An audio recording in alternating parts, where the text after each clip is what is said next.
मनको कथा लेखूं भने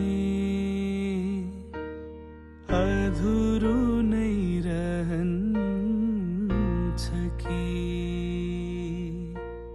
मनको कथा लेखूं भने अधुरो नै रहन्छ कि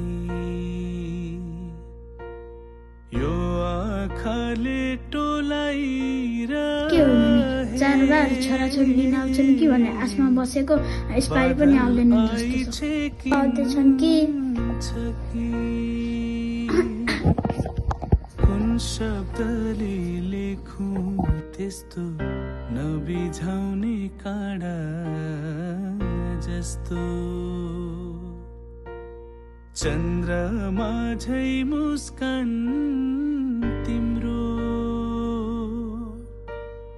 चिट्ठी तिमीलाई लेखौं यो भिडियो हेरिदिनु हुने अङ्कल आन्टीलाई यति मात्रै भन्न चाहन्छु कि पालिको चाडपर्वमा आफ्नो आमा बुवालाई लिनुका लागि वृद्ध आश्रमसम्म पक्कै पनि पुगिदिनु होला कि उहाँहरूलाई पनि हजुरहरू सँगै बसेर चाडपर्वहरू मनाउन मन होला। त्यसैले जसको हजुरबुवा हजुरआमा मम्मी बाबाहरू वृद्ध आश्रममा हुनुहुन्छ उहाँहरूलाई लिन जानु हुन मेरो अनुरोध छ।